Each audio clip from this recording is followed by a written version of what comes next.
আসসালামু আলাইকুম। কেমন আছেন সবাই? আশা করি ভালো আছেন। তো অনেক দিন পর একটা ভিডিও নিয়ে আসলাম। লাস্ট কবে ভিডিও দিয়েছি মনেও নেই। আর এই ভিডিওটাও অনেক দিন আগে করে রেখেছি। তো মোবাইল ঘাঁটতে ঘাঁটতে দেখলাম ভিডিওটা আছে। তাই আর কি দিলাম। আর আমার অনেক ঠান্ডা লেগেছে। ভয়েসটা শুনে হয়তো বুঝতে পারতেছেন। তো পরের দিন সকাল মানে খুব সকালেই চলে গেছি। আমার ছেলের স্কুলে যাবে। তো ওর সাথে বের হয়ে গেছি ৭:৩০টার দিকে এরকমই। তো যাওয়ার পর হচ্ছে সকালের নাস্তা করব। তো বাবার বাড়িতে গেলে সবসময় সকালে গেলে ওইখানেও নাস্তা করি, যে তারপর দুপুরে গেলে ওইখানেও নাস্তা করি দুপুরেরটা। মানে বাসা থেকে না খেয়েই বের হই যে ওইখানে যেয়ে খাবো। তো সকালের নাস্তা করলাম হচ্ছে মা ভাপা পিঠা বানাইছিল, ওইটা দিয়ে ওইটা খাইছি আমি আর হচ্ছে আমার ছেলেও। মানে প্রাইভেট ছিল, ওইটা পড়ে আসছে। তো তারপর রুটি আর হচ্ছে এই যে মুরগির মাংস খেলো। আর এই তো গতকাল রাতে যে কেক বানানো হয়েছিল ওইগুলা, ভ্যানিলা ফ্লেভারও ছিল আর চকলেটও। তো হুট করেই তারপরে মানে আমার ভাইয়ের বউ বলতেছে হচ্ছে রোস্ট খাবে। তো মুরগি আনার পর হচ্ছে সব মুরগিগুলো এরকম ছোট ছোট করে কেটে রাখে।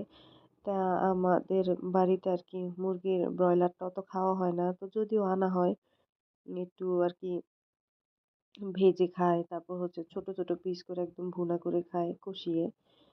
তো ওইদিকে হচ্ছে মা টক দই আর লবণ দিয়ে মাখায় রাখছিল, ওইগুলো আমি একটু একটু ভাজলাম।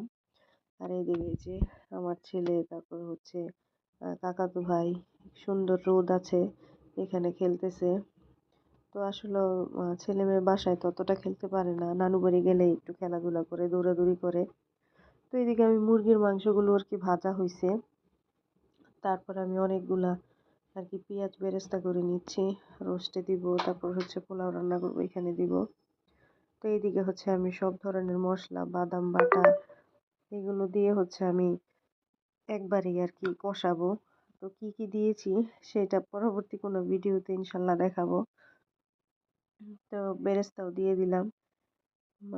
মানে মশলাটা আগে ভালো করে কষিয়ে নিয়ে তারপর হচ্ছে মাংসটা দিয়েও কষিয়ে নিয়েছি। তো লবণটা একটু কম হয়েছিল, লবণটাও দিলাম। আর এখানে হচ্ছে আমি ডিমও দেই। আমি এই মানে রোস্ট রান্না করলে ডিমটা দিই, আমার ছেলে খুব পছন্দ করে। তো ডিম দিলাম, তারপর হচ্ছে গুঁড়া দুধ দিয়ে দিচ্ছি। তো এগুলো দেওয়ার পর খুব ভালোভাবে কষাবো। তো কষানো হইতেছে আর এর মধ্যে আমি একটু চিনি দিয়ে দিলাম। চিনিটা দিলে খেতে একটু ভালো লাগে আমার কাছে। আবার এই যে গুঁড়া দুধ দিয়ে দিলাম। তো এইদিকে হচ্ছে রান্নাটা হচ্ছে, আর ওইদিকে আমি হচ্ছে পোলাওটাও বসাই দিচ্ছি।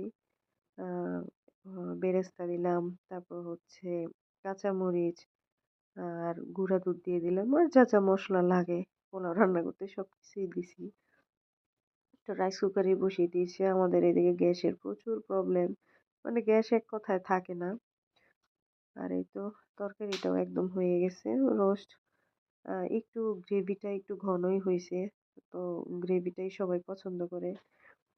এখানে হচ্ছে আমি ঘি দিয়ে আর একটু বেরেস্তা দিয়ে হচ্ছে আমি ঢেকে দিব।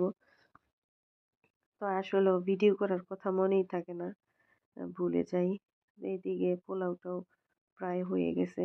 তো উপরে আমি একটু পেঁয়াজ বেরেস্তা দিয়ে ঢেকে দিব। দেখলাম কতটুকু হয়েছে। তো মানে পুরোপুরি হয়নি, ভাপে দেওয়ার পর আর কি হয়ে যাবে। তো দুপুরবেলা আমরা এই ফাঁকে মানে খাওয়া দাওয়া অলরেডি শেষ করে ফেলছি। তখন মনে হয়েছে আমার আর কি ভিডিও করার কথা। আমি খাইনি, মেয়েকে খাওয়াইছি। তো মেয়েকে খাওয়ালাম। তো মেয়ের খাওয়া দাওয়া শেষ। তো এখন হচ্ছে আমি খাবো।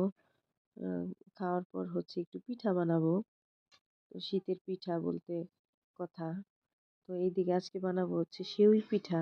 এটা হচ্ছে চালের গুঁড়ি দিয়ে বানানো হয়। চালের গুঁড়িটা সিদ্ধ করে তারপর হচ্ছে এইভাবে মানে লতা করতে হয় বড় বড়। তারপরে তো এইভাবে কাটতে হয়। আহ, দেখতে পাচ্ছেন কতটুকু মানে বুঝতে পারছেন জানি না। তো এটা খেতে খুবই মজা, আমরা এটাকে সেউই পিঠা বলি। তো অল্প করেই বানাইছি। তো এদিকে হচ্ছে প্রায় 2.5 লিটারের মতো দুধ দিয়ে নিয়েছি। দুধের মধ্যে লবণ দিয়ে ভালো করে একটু বলক তুলে নিব। আর এইদিকে হচ্ছে পাটালি গুড় যেটা, এটা হচ্ছে আমি আগে আলাদা করে একটু মানে জাল দিয়ে নেই। এই গুড়টার সাথে মানে দুধের সাথে এই গুড়টা জাল দিলে হয় কি জমে যায় দুধটা। এর জন্য আমি সবসময় এইভাবে বানাই। দুধ চিতই হোক বা সেওই পিঠা হোক বা পায়েস হোক, যেটাই হোক। তো এইদিকে হচ্ছে আমি এই যে তেজপাতা দিয়ে দিছি। এখন দুধটা খুব ভালো করে বলক তুলে নিতেছি। মসলাও দিছি, এলাচ, দারচিনিও দিছি। আর এইদিকে দিব হচ্ছে নারিকেল। নারিকেলটাও দিয়ে দিছি। আর এই সেওইয়ের পিঠার ফাইনাল লুকটা আমি আপনাদের সাথে শেয়ার করতে পারলাম না। আমার একদমই মনে নেই ভিডিও করার কথা। খুব মানে তাড়াতাড়ির মধ্যে হয়তো ছিলাম এজন্য। তো এইদিকে হচ্ছে দুধটাও হয়ে গেছে ভালোভাবে জাল। তো এদিকে সেওই পিঠাটাও দিয়ে দিছি। এইটা সিদ্ধ হয়ে আসলে তারপর চুলাটা মানে পুরোপুরি বন্ধ করে দুধটা যখন মানে বলক আসাটা বন্ধ হয়ে যাবে, তারপরে হচ্ছে আমি গুড়টা দিয়ে দিয়েছিলাম। তো আলহামদুলিল্লাহ খুবই ভালো হয়েছিল। এই ছিল বাবার বাড়িতে সারাদিনের একটা খাওয়া দাওয়ার ভিডিও। ভালো থাকবেন। আল্লাহ হাফেজ।